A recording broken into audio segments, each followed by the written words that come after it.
तो अब तक तुमने देखा एक मोटे लड़के जिसको सब लोग बुली करते रहते थे, उसको एक नई बॉडी मिल जाती है जिसके साथ वो हर एक काम कर पाता है जो अपने पुराने शरीर के साथ नहीं कर पाता था। पार्ट 1 में हमने देखा था पार्क को नई सिटी एक्सप्लोर करते हुए, यहाँ पे अपनी नई पहचान बनाता है, अपने दोस्त बनाता है नए। पार्ट 2 के अंदर हमने देखा पार्क अपनी मोटी बॉडी के अंदर भी लोगों का दिल जीत लेता है जब वो उस लूजर गंगनम लैंडलॉर्ड से जोई को बचाता है, और बाद में जैक और वासो के साथ वो जिनकी गैंग को भी पे लेता है। दोनों पार्ट्स का लिंक इन डिस्क्रिप्शन। और आज मैं तुम लोगों के लिए 2 नहीं बल्कि 3 आर्क्स लेके आया हूँ। पर बिफोर वी बिगिन मैं फिर से बोल दूं, लुकिज्म के अंदर कुछ कैरेक्टर्स के मैं इंग्लिश नेम यूज करूंगा, और ह्यूंगसुक की जो मोटी बॉडी है उसको मैं पार्क बुलाने वाला हूँ, पतली वाली बॉडी को डैनियल बुलाने वाला हूँ। और ऐसा क्यों? क्योंकि माही भाई ने मेरे को ऐसा करने को बोला है। पिछले पार्ट मतलब पार्ट 2 के एंड में तुम लोगों ने देखा था जैक को उसके शूज मिल गए थे और किम उससे पूछ रही होती है साथ में पढ़ेगा, एंड जैक सेज पढ़ाई, ये कौन चिड़िया का नाम है? मेरे को भी नहीं पता। किम की बात सुनकर डैनियल को भी याद आता है कि उनके एग्जाम आ रहे हैं, उसे पढ़ना पड़ेगा, और इसके साथ शुरू होती है मिड टर्म आर्क। इसमें शुरू में ह्यूंगसुक अपनी दोनों बॉडीज के बारे में सोच रहा होता है कि वो मोटी बॉडी में जो चीजें नहीं कर सकता था वो अपनी पतली बॉडी में कर सकता है। He can run fast as wind, वो बिना एक्सरसाइज करे भी बहुत स्ट्रॉन्ग है। He is full of energy all the time. In short उसकी सेकंड बॉडी इज परफेक्ट। तो वो सोचता है कि उसकी सेकंड बॉडी का दिमाग भी ज्यादा बढ़िया है उसकी पहली बॉडी से। 2 हफ्तों में एग्जाम शुरू होने वाले हैं, तो उसको लगता है वो अपनी पतली बॉडी से पढ़ेगा और टॉप करेगा। पर जब जल्दी रियलाइज होता है बॉडी कोई भी हो भाई, पढ़ाई लिखाई में दोनों में बेकार है। क्या बोल रहे हो? रिलेटेबल हो गया मेरे लिए। एक दिन पढ़ाई करते डैनियल को उसकी मदर का कॉल आता है, और कॉल में बात करते करते वो सुन लेता है पीछे उसकी मदर को भी बोल रहा होता है कि आके टेबल साफ कर दो। जो सुनकर उसे समझ आता है कि उसकी मदद और पैसे कमाने के लिए अब रेस्टोरेंट में काम भी करने लग गई है, तो अब अपनी माँ के लिए भाई टॉप करेगा। और वैसा कर भी सकता है बिकॉज वो 2400 घंटे पढ़ सकता है। 2 बॉडीज का इस्तेमाल भाई बिल्कुल सही तरीके से करेगा। जो सब्जेक्ट्स के अंदर रट्टे मारने होते हैं वो अपनी मोटी बॉडी से रात में उससे रट्टे मारेगा, और जो समझने वाले सब्जेक्ट हैं वो स्कूल में किसी दोस्त से समझ लेगा। और कौन है ये दोस्त? वो है क्लास का topper, none other than our rich J. और जे भाई की हेल्प भी करता है पढ़ाई में, और दोनों को साथ में देख के एक साइड क्लास की लड़कियां पागल हो रही हैं और दूसरी साइड क्लास का मॉनिटर फ्रस्ट्रेट हो रहा है, क्योंकि उसको लगता था डैनियल आवारा है, जैक और उसकी बुली के साथ घूमता रहता है। पर अब वो पढ़ रहा है, वो भी क्लास टॉपर जे के साथ, तो ये देख के भाई एक अच्छी गीली हो जाती है। पर हाँ, डैनियल खाली जे के साथ नहीं पढ़ता, वो स्कूल के बाद लाइब्रेरी जाके जी हो और ड्यूक के साथ भी पढ़ता है। और कुछ लड़कियां तो लाइब्रेरी में पागल हो रही हैं। डैनियल ने कुछ नोट्स लिख के भेजे छोटे छोटे पेपर पे, उसको अपना नंबर दे रही है, लिख रही है आई लव यू। पता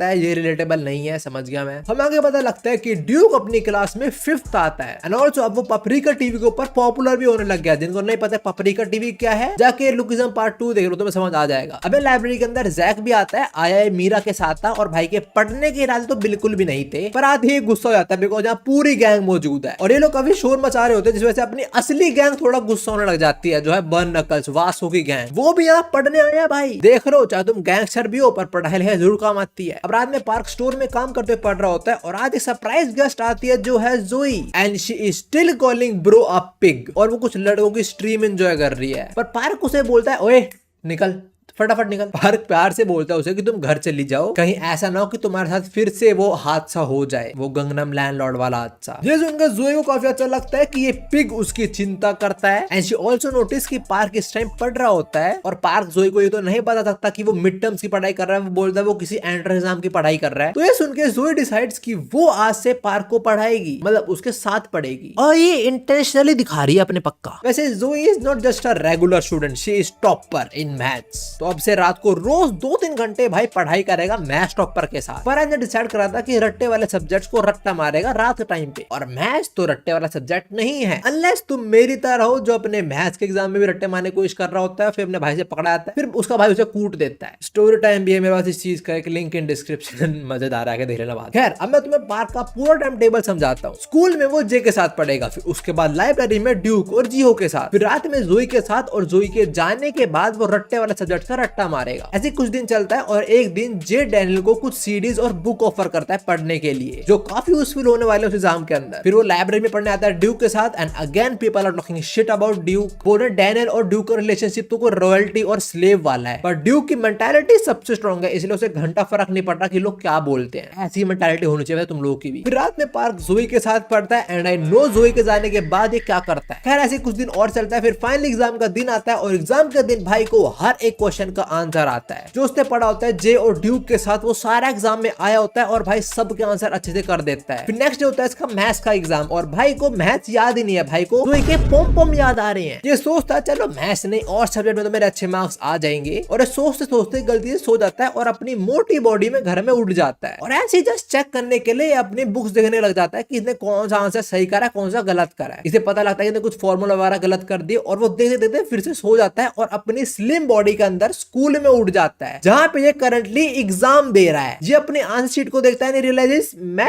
चीटिंग कर सकता हूँ, मतलब मैं यहाँ पे सोऊंगा, घर में उठूंगा, आंसर देखूंगा, वहां सो जाऊंगा, यहाँ पे बस उठ जाऊंगा। Brilliant idea. ये ऐसे ही करता है। फिर एग्जाम रिजल्ट्स आते हैं और भाई टॉप मार लेता है मिड टर्म्स के अंदर। बेचारा क्लास मॉनिटर पहले सेकंड आता था बिकॉज ऑफ जे, अब थर्ड आ रहा है। लड़के अभी भाई से impressed, J is also happy. Jack थोड़े गुस्से में बिकॉज भाई लास्ट आया है, पर हाँ डैनियल क्लास मॉनिटर को रोते हुए देख लेता है और उसे बहुत बुरा लगता है। वो बाद में अपनी मदर को कॉल करके भी बताता है, उसकी मदर भी काफी खुश होते हैं कि उसके बेटे ने टॉप करा है, पर डैनियल अंदर से बिल्कुल खुश नहीं है बिकॉज उसको यही लग रहा है कि उसने शॉर्टकट से अचीव करा है, उसने हार्डवर्क बिल्कुल नहीं करा। अगले दिन सुबह हम देखते हैं वासो को जो जॉगिंग करने से थोड़ी स्ट्रेचिंग कर रहा होता है और वो देखता है पार्क को, जिसे डिसाइड करा है कि वो आज से काम के बाद रोज 30 मिनट जॉगिंग करेगा। और जरा तुम पार्क को देखो, अगर यहाँ पे कोई और भी होता है ना वो पक्का इस पर असर होता है, इसका मजाक बना रहा होता, पर वास को वो ऐसा नहीं करता। और ऐसा क्यों है वो तुम्हें अगले पार्ट के अंदर पता लग जाएगा। तो अगले पार्ट के अंदर वास को बैक स्टोरी कवर करूंगा एंड वो सही में बहुत अच्छी है। खैर इसके साथ मिड टर्म आर्क खत्म होती है और शुरू होती है इसके बाद बूट कैंप आर्क। इस आर्क के अंदर अपने जे हाई के बच्चे जाते हैं बूट कैंप पे जहां कुछ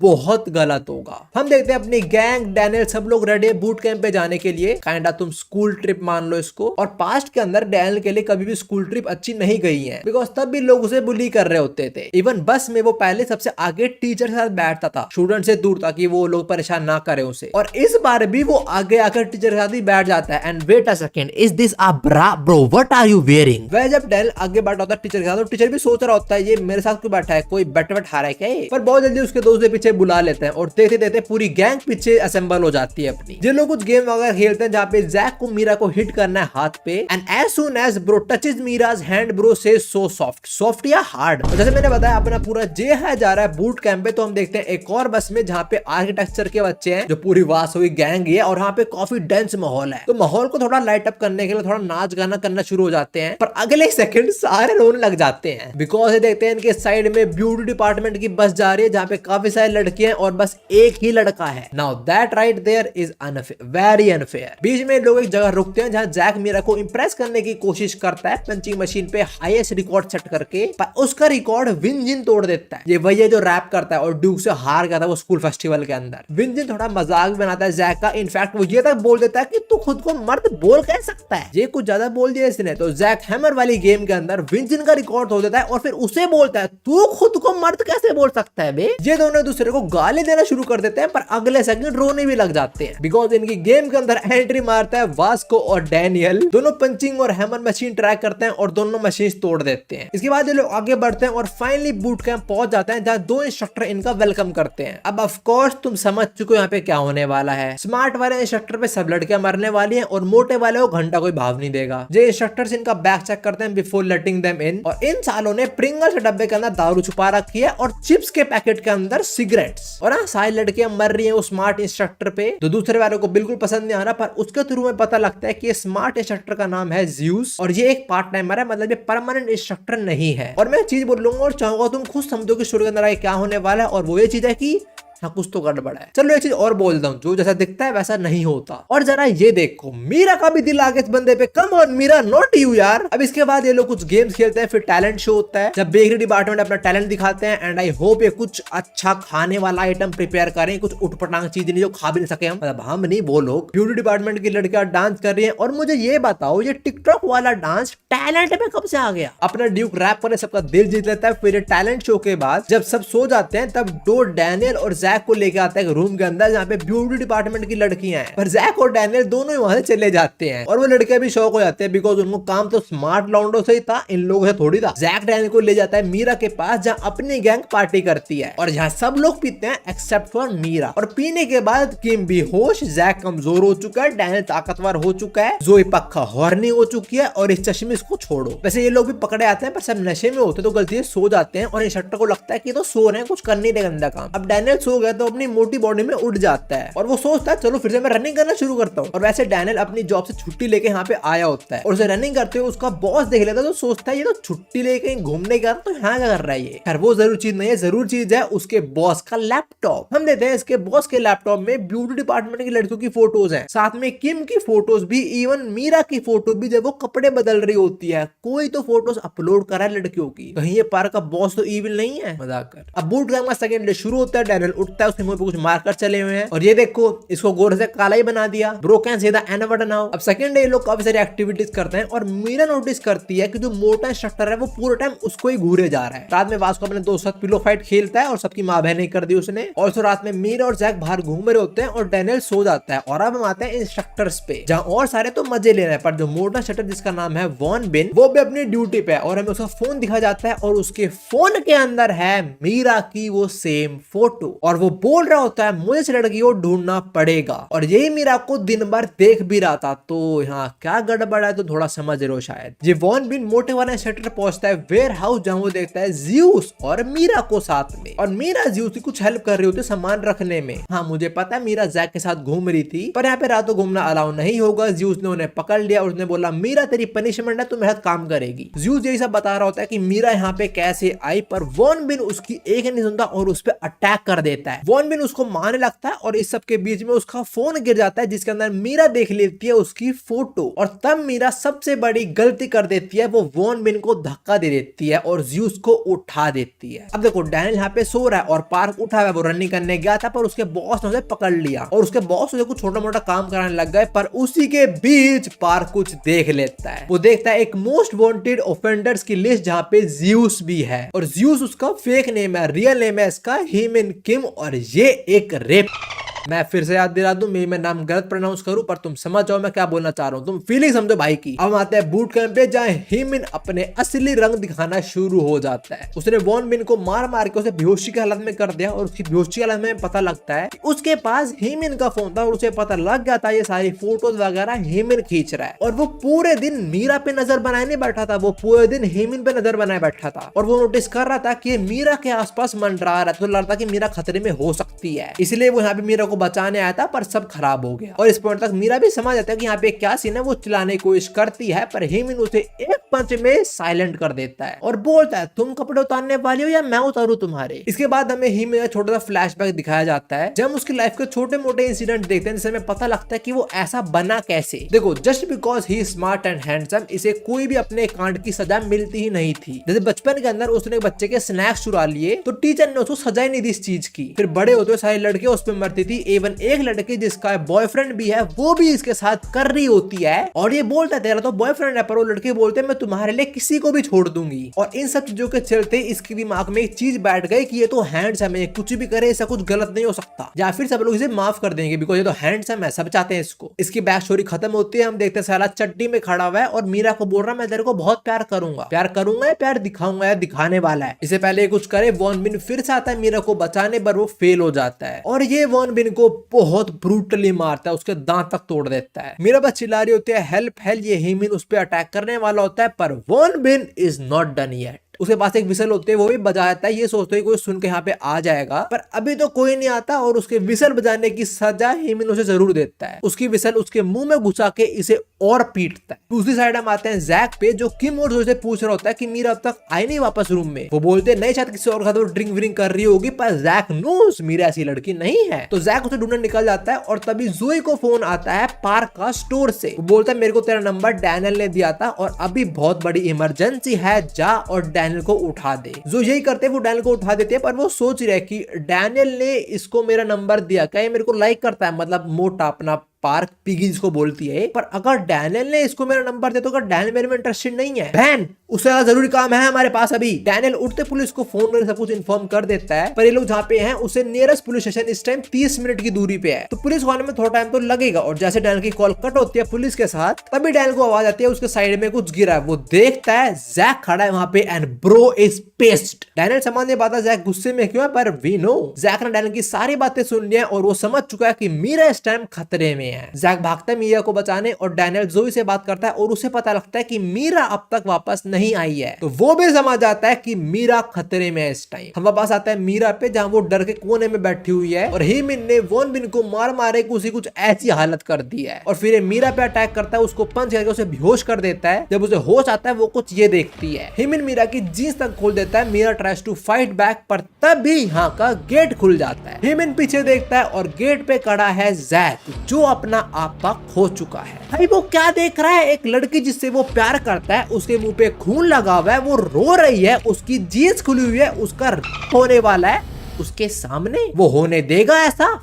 नो। जैक पागल हो जाता है, bro goes out of control और पागलों की तरह हीमिन पे अटैक करने आता है जो उसकी गलती होती है। जैक बिना कुछ सोचे समझे इस पे अटैक करने आ जाता है जिसका फायदा हीमिन उठाता है और उसे एक लॉक में फंसा लेता है। जैक लॉक में फंसे समझ आता है कोई आम लॉक नहीं है, this guy is not normal, इसको मुई थाई आती है। जैक डर्टी बॉक्सिंग करने का ट्राई करता है पर फेल हो जाता है और फिर हीमिन एक जोरदार नी इसके रिब केस पे मारता है जिससे इसकी रिब की कुछ बोन्स क्रैक हो जाती है। वो फिर से ये अटैक करने वाला होता है। जैक अपना रिब केस प्रोटेक्ट करता है पर इस बार हीमिन उसके मुंह पे नहीं मार देता है खींच के। अब देखो अगर जैक यहाँ बेहोश हुआ तो उसको पता है उसकी प्यारी का यहाँ पे क्या हो सकता है। भाई we are witnessing a Griffith Gut situation right here, like not exactly like that but थोड़ा लाइक दैट एक्लिप्स, समझ रहे हो। दूसरी साइड डैनियल अपनी पूरी गैंग के साथ मीरा को ढूंढ रहा होता है। They are calling out Mira Mira, पर ढूंढने की जगह बहुत बड़ी है तो टाइम लगेगा वाला ऑफ कोर्स। हम वापस आते हैं जैक पे जहाँ उसके दोनों हाथ की हड्डियां टूट चुके हैं, साथ में मुझे कुछ रिब केज भी बोन्स क्रैक हो चुकी है, but bro is still standing. Jack मन में सोच रहा होता है कि वो हिल भी नहीं सकता, उसे नहीं पता वो कैसे हराएगा हीमिन को, पर उसे इतना पता है वो हार तो नहीं मान सकता क्योंकि इस टाइम बात उस तक है ही नहीं, इस टाइम बात मीरा तक आ चुकी है। हीमिन जैक को किक करने आगे बढ़ता है और अगर ये किक लग जाएगी तो जैक खत्म हो जाएगा, पर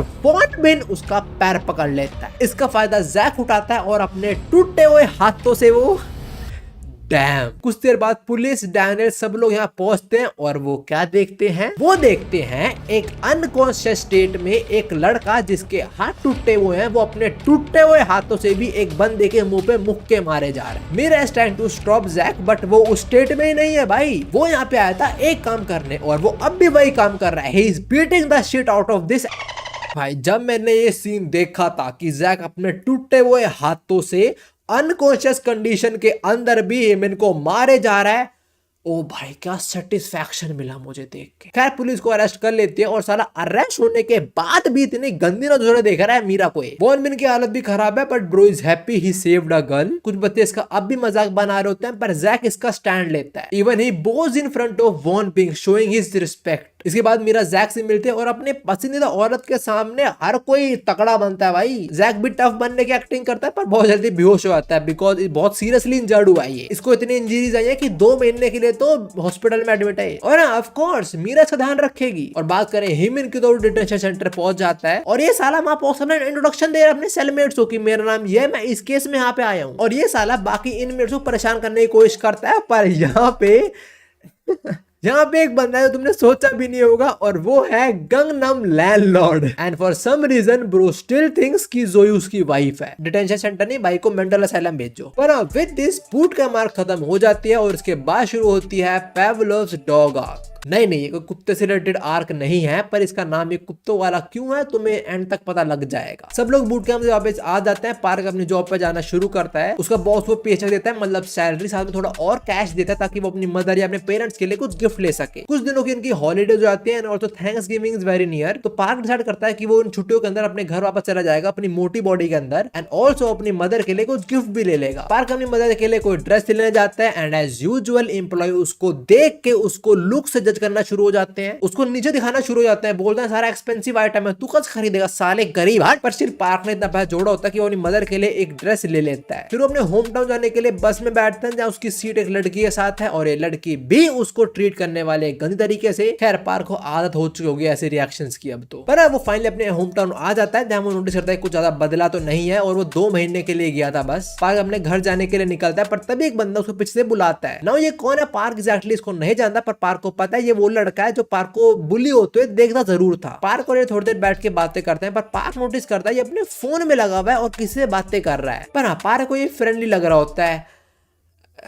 नहीं है फ्रेंडली। पार्क इसको बोलता है मेरे को ये जाना है, देरी हो रही है, पर तभी इसके मुंह पे आके एक फुटबॉल लगती है। पार्क देखता है उसके ओल्ड बुलीज वापस आ चुके हैं और उनको यहाँ पे इसी लड़के ने बुलाया है, क्योंकि पार्क के स्कूल छोड़ने के बाद उन बुलीज का नया शिकार ये लड़का बन गया। तो ये साला सोचता है मैं कमजोर हूँ इसलिए मैं बुली नहीं होता, मैं खुद के लिए फाइट बैक नहीं कर सकता इसलिए बुली नहीं होता, मैं बुली हो रहा हूँ बिकॉज ये स्कूल छोड़े चला गया। और ये बुलीज में जरा इसको देखो ब्रो, मेसी। खैर ये बुलीज जो पहले करते थे अब भी वही करते हैं, पार्क को लूट लेते हैं, सारा पैसा ले लेते हैं उसका जो उसने सेव किया होता है अपनी मदर को देने के लिए। इवन ये वो पैसा भी ले लेते हैं जो उसकी मदर ने दिया था उसको कैफे के टाइम पे। पार्क इनको बोलता है कि मेरे को एटलीस्ट वो पैसा वापस दे दो, और ये बुलीज पार्क को सुनाने लगता है कि तू साले इतना बड़ा हो गया तू हमें उल्टा जवाब देगा। ये पार्क का शोल्डर दबाने की कोशिश करता है पर वास्तव कंपेयर में दिस इज नथिंग, पार्क इसको बहुत इजीली ओवर पावर कर देता है। फिर दूसरा बुली मतलब मेसी अपना लेफ्ट फुट से अटैक करता है पर पार्क उसे भी पकड़ लेता है। ब्रो पार्क ने मेसी का लेफ्ट फुट रोक दिया, डैम, बड़े बड़े गोल के बनी रोक पाए, पार्क ने रोक दिया। पार्क है 1v2 कर देता है, वो सोच रहा है मैं इन दोनों को पेड़ दूंगा साथ में, पर फिर एक आवाज आती है और भाई की कच्ची गीली हो जाती है। ये आवाज होती है लोगन की, ये वही बंदा जो पार्क को सबसे ज्यादा बुली करता था, मतलब इन बुलीज का लीडर काइंड ऑफ। और लोगन जब भी पिकाचू बोलता था पार्क पीका बोलता था, और लोगन को देख के पार्क इतना डर जाता है कि लोगन ऐसी पिकाचू बोलता है, और जो नया बकरा है इनका वो और पार्क दोनों ही पीका बोलते हैं। देखो जब तुम किसी कुत्ते को बेल बजा के खाना देते हो और अगर तुम काफी बार करने लगते हो तो कुत्ते को लगता है कि अगर बेल बजे तो मतलब खाना मिलेगा, चाहे तुम बिना बेल बजा दो पर कुत्ते को ऐसा लग रहा है कि उसे खाना मिलने वाला है। और पार्क के केस के अंदर वो कुत्ता पार्क है, खाना डर है और बेल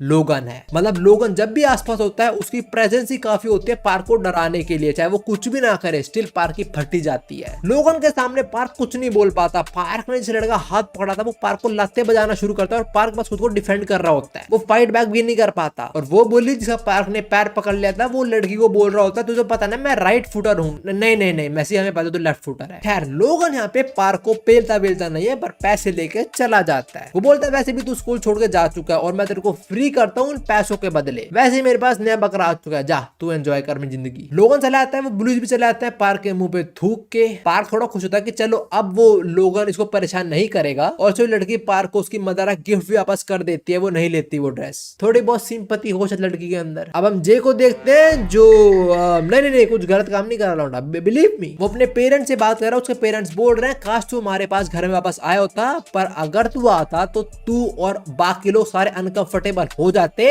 तो थैंक यू तू यहाँ पे नहीं आया। What the heck. And also say इस बार भी हम तुझे नहीं मिल पाएंगे, थैंक यू समझने के लिए, बाय बाय। ये इसके पेरेंट्स और इसका कुछ तो मांजरा है गलत, बनती नहीं लोगों की। वैसे इस टाइम जे सोलो ट्रिप पे जाने का डिसाइड कर रहा है। वापस आते हैं पार्क पे, जो अपनी मदर को इस टाइम ढूंढ रहा होता है, वहां जाके जब उसकी मदर काम करती है और पार्क की मदर की जो कोवर्कर हैं वो भी पार्क से अपने बेटे को कंपेयर करना शुरू हो जाते हैं कि मेरा बेटा उससे बढ़िया है इससे। देखो एक चीज बिल्कुल सच्ची दिल से बता रहा हूँ, मैं इरिटेट हो चुका हूँ इस पॉइंट पे आके इस चीज से। तो मैं समझ रहा हूँ लुकिज्म के अंदर हम ये देख रहे हैं कि हर कोई तुम्हें लुक से जज करता है, जो बिल्कुल सच बात है, और इस मानवा के अंदर मोटे लोगों की कोई इज्जत नहीं है अनलेस तुम बहुत स्ट्रॉन्ग हो। ये देखते देखते मैं परेशान हो चुका हूँ, सच बता रहा हूँ। मतलब मुझे बहुत रिपीटेड फील हो रहा है चीज। खैर पार्क अपनी मदर को ढूंढ लेता है जिसपे एक लेडी चिल्ला रही होती है। तो मैं थोड़ा और पैसा कमाने के लिए पार्क की मदर कुछ गत्ते वगैरह इकट्ठा करती है उनको बेचने के लिए, तो वही कर रही होती है, पर एक लेडी चिल्ला रही होती है कि आप हमारे गत्ते इकट्ठे मत करो, हमें किसी और को बेचने होते हैं। रात में पार्क अपनी मदर को गिफ्ट देता है and she is really happy to receive it, और वो पार्क के लिए ढेर सारा खाना ही बनाती है। पार्क बोलता है इतना सारा खाना, और पार्क की मदर बोलती है चिंता मत कर, तो पढ़ाई लिखाई कर और पैसा कमाने का सारा चिंता मेरे पे सौंप दे। ये सुनते ही पार्क को उसकी मदर के दिए हुए वो $5 याद आते हैं। उसे समझ आता है कि वो पैसे कमाने के लिए भी उसकी माँ ने कितनी मेहनत करी होगी, तो वो क्या ऐसे उन पैसों को जाने देगा? नो। पार्क अपनी मदर को बोलता है आपको याद है वो लड़का जो मेरे साथ रहता है, अपनी दूसरी बॉडी की बात कर रहा है। उसकी मदर बोलती है हाँ वो तो बहुत अच्छा लड़का। तो पार्क बोलता है इस वेकेशन वो अकेला है तो क्या वो यहाँ पे आ सकता है। पार्क का प्लान ये है कि वो अपनी स्ट्रॉन्ग बॉडी को यहाँ पे लेके आएगा जिससे वो लोगन को पीटेगा और उसे $5 वापस ले लेगा। हम आता है डैनियल पे जो बस स्टॉप पे अपनी बस का वेट कर रहा होता है, जहाँ पे वो मिलता है जे से। अब और दो जे सोलो ट्रिप पे जा रहा था पर वो टिकट को फेंक देता है कूड़ेदान में, और वो डिसाइड करता है जहाँ पे डैनियल जा रहा है वो वहीं पे जाएगा। वो बोल देता है कि मेरे को भी इस जगह पे कुछ काम है तो मैं भी तेरे साथ चल लेता हूँ। जे ज्यादा बोलता नहीं है नहीं है, वो बस मुंडी हिलाता है, हाँ ना कर देता है, बस ऐसा ही है वो। पर हाँ लौंडा हेल्प बहुत करता है। खैर ये दोनों पारे घर पहुंचते हैं, उसकी मदर उनका वेलकम करती है और वो उनसे माफी मांगते हैं, घर में गेस्ट आए हैं और सारा घर बिखरा हुआ है, मैं सफाई भी नहीं कर पाई। डैनियल बोलता है कोई नहीं मैं आपकी हेल्प कर दूंगा, पर पार्क की मदर उसे मना कर देता है कि नहीं नहीं गेस्ट से काम थोड़ी करवाते हैं। इनकी ये बातें पार्क का पूरा घर जो एक कमरे का ही है जे सब कुछ ऑब्जर्व कर रहा होता है। अब डैनियल अपनी मोटी मोटी दिखाता है जे को और बोलता है ये मेरा दोस्त है, मैं इसी की यहाँ पे हेल्प करने आया हूँ, ये मेरे साथ रहता है। फिर वो सो जाता है और अपनी मोटी बॉडी में उठ जाता है और फिर पार्क और जे बातें करते हैं और जे पार्क को एक च्युइंगम ऑफर करता है जो जेस्टर पार्क को बहुत अच्छा लगता है। अब पार्क जे को बताता है कि डैनियल यहाँ पे एग्जैक्टली आया क्यों है। पार्क की मदर ने डैनियल को $5 दिए थे जो पार्क से किसी ने छीन लिए और वो $5 उसकी मदर ने ये कार्डबोर्ड बेच के ही कमाए थे। अब $5 काफी कम है पर डैनियल के लिए काइंड ऑफ वो एक लकी चार्म है, इसलिए वो यहाँ पे वो पैसे वापस लेने आया है। ये सुनकर जैक को याद आता है कि पार्क की जो मदर है वो बोल रही थी कि तू मेरे बेटे समान है, मुझे अपनी माँ ही समझ और इसे अपना घर ही समझ। तो अब जे डिसाइड कर लेता है कि वो डैनियल की हेल्प करेगा उन पैसों को लेने में। सी शिफ्ट होता है लोगन पे जो अपने सीनियर्स को पैसे दे रहा होता है जो अपने जूनियर से बच्चों से लेता है और पैसे कम होने के कारण इसके सीनियर्स को पीट देते हैं। वो बोलते हैं बेटे तुम्हारी सेम गैंग का इसलिए इस बार छोड़ रहे हैं, अगली बार सारे पैसे चाहिए हमें। इस सबसे लोगों को काफी गुस्सा आता है और अब हमें पता लगता है कि लोगन एग्जैक्टली है कौन। एक बड़ी सी बिल्डिंग देखते हैं जो ऑफ कोर्स जे की है और जे ने अपने मैनेजर से बोला होता है कि लोगन के बारे में पता करो कौन है लौंडा। उसका मैनेजर बताता है कि इसका पूरा नाम है लोगन ली और ये तुम्हारी सेम एज का ही है। लोगन काफी बच्चों को बुली भी करता है and is also black belt in jujitsu और वो कितना स्ट्रॉन्ग है हमें अब दिखाया भी जाता है। इसने अपने सारे सीनियर्स पेल दिए, सबको एक अकेले पेल दिया भाई ने और सारे पैसे भी ले लिए उनसे जो इसने उनको दिए थे। और जाने से पहले बोलता भी है तुम लोग जिसके लिए पैसा इकट्ठा करते हो ना, अगर उसको मेरे से कोई दिक्कत है तो आके बात कर ले मेरे से। और इसका एक सीनियर बेहोशी के हालात में मन में बोल रहा होता है कि लोगों तेरे को नहीं पता तो किससे पंगे ले रहा है। हमें बंदा भी रिवील नहीं किया जाता पर याद करो कौन है वो बंदा जो पैसे कलेक्ट करता है पर अब वो कलेक्शन करना छोड़ चुका है। It is none other then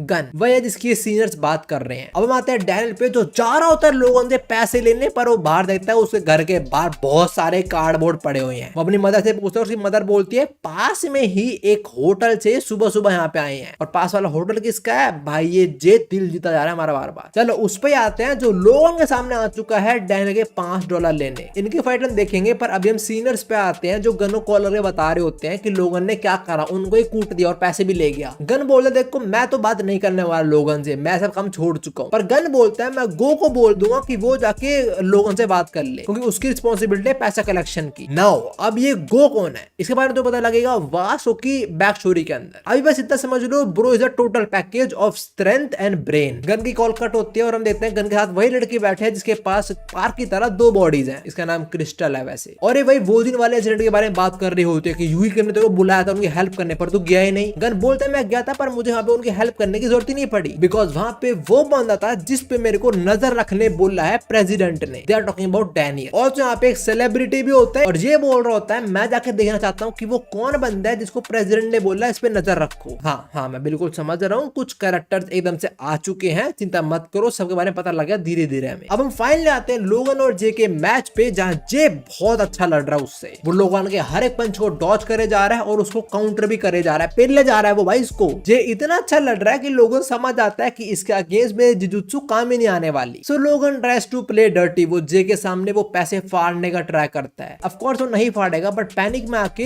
जे उसके पास आ जाता है पैसे लेने के लिए और इसी का फायदा उठा के लोगन जे के बाल पकड़ लेता है, उसे मुंह पे पंच करता है और फिर उसे एक लॉक में पकड़ लेता है। और ये काफी डेडली लॉक है बिकॉज बहुत जल्दी जे बेहोश हो जाता है। अगर थोड़ी देर और लॉक लगा रहा तो जे को सांस ही नहीं आएगा, वो मर सकता है। पर तभी यहाँ एंट्री मारता है डैनियल जिसे लड़ने के लिए लोगन को जे को रिलीज करना पड़ता है। पर वो डैनियल को ग्रैब करने की कोशिश करता है पर डैनियल बहुत इजीली उसको डिफ्लेक्ट कर देता है उस अटैक को। ये सब देख के लोगन डर जाता है कि कौन है भाई ये लोग, मेरा अटैक इन पे नहीं लग पा रहा, ये मेरे को डॉज कर रहे हैं, क्या हो रहा है आज। डैनियल जे को चेक करने जाता है पर तभी उसके पीछे लोगन आ जाता है जो उसे पूछता है कि तुम कौन हो, किसने भेजा तुम्हें। और लोगन को अपने पीछे ऐसे देख के डैनियल की फट जाती है, भाई की अच्छी गीली हो गई। इवन दो डैनियल इस टाइम स्ट्रॉन्ग बॉडी के अंदर है, इवन दो वो एडवांटेज में हो, स्टिल भाई का ट्रॉमा। डैनियल डर के मारे कांपने लगता है पर लोगन ही फाइट से बैक ऑफ हो जाता है। वो बोलता है अपने दोस्त को ले और निकल यहाँ से। लोगन टफ दिखने का एक्ट कर रहा है पर एक्चुअली में वो डिसएडवांटेज के अंदर है बिकॉज वो ऑलरेडी थका हुआ है और उसे पता है अगर वो लड़ेगा तो चांसेस हैं वो हार सकता है। पर हाँ लोगन इसे नहीं लड़ता और चला जाता है। और डैनियल यहाँ पे सोच रहा होता है चलो अब क्या क्या लड्डू मैं, उसने शायद $5 वो स्पेंड भी कर दिए होंगे। अब थोड़ी देर बाद जे की आंख खुलती है और वो देखता है डैनियल उसे अपनी बैग पे कैरी कर रहा है। डैनियल जे को लोगन के बारे में बता रहा होता है, पर तब भी जे इसके सामने उसके पैसे रख देता है। पैसे को देखते ही डैनियल को इतना बुरा लगता है कि वो वहीं पे रोने लग जाता है कि वो अपने पैसे लोगों से ले भी नहीं पाया। उसको इस चीज का बहुत बुरा लगता है कि मैं बस शरीर बदल पाया और कुछ नहीं बदला मेरी लाइफ के अंदर। और डैनियल को रोते हुए देख जे को लगता है कि वो भारी है, इसलिए डैनियल रो रहा है। तो जे उसकी बैग से उतर जाता है और उसको बोलता है कि आ तू मेरी बैग पे आ जा, मैं तो कैरी कर लूंगा। देखो देखो देखो सुनो मेरी बात, नहीं नहीं नहीं नहीं बिल्कुल नहीं, ही इज नॉट गे। जे को डैनियल पसंद है in a good way, not in a bad way, ठीक है। इसके बाद हम उस स्टोर पे आते हैं जहाँ से पार्क ने अपनी मदर के लिए गिफ्ट लिया था। वो यहीं पे अपनी मदर के साथ आया होता है वो ड्रेस चेंज करवाने, बिकॉज उस ड्रेस के अंदर ऑलरेडी एक दाग था। पर ऑफ कोर्स एम्प्लॉय देखते हैं एक मोटा है यहाँ पे, तो ये तो झूठ ही बोल रहा होगा। तो एम्प्लॉय उसकी ड्रेस चेंज करने से मना कर देता है। पर यहाँ पे एंट्री मारता है फिर जे, जो बोलता है ओए मेरा भाई है वो, फटाफट काम करो भाई का। नहीं, जे कुछ बोलता नहीं पर वो हेल्प कर देता है बस पार्क की। अब कुछ दिनों बाद का सीन हम देखते हैं वास को ट्रेनिंग कर रहा है जिम में लौंडा, और उसके पास आया है पार्क, जो बोलता है वास को मेरे को ट्रेन करो प्लीज। पार्क अपनी बॉडी चेंज करके स्ट्रॉन्ग हो सकता है पर उसे मेंटली भी स्ट्रॉन्ग होना है। लास्ट लाइन देते हैं लोगन को, जो ये सोच रहा कि वो दो लौंडे कौन थे, उन्हें किसने भेजा था। फिर वो अपने पिकाचू के साथ मजे करना शुरू हो जाता है और इसी के साथ ये आर्क भी खत्म हो जाती है। अब देखो नेक्स्ट वीडियो के अंदर मैं 3 आर्क कवर करने वाला हूँ और नेक्स्ट वीडियो की शुरुआत ही खतरनाक होने वाले है, बिकॉज हम शुरुआत में देखेंगे वासो का पास्ट। हेलो मैं सभी के लिए वीडियो दी थी, now you can watch more videos right है। मैं तुम लोग यहीं पे मिलता हूँ, सायोनारा।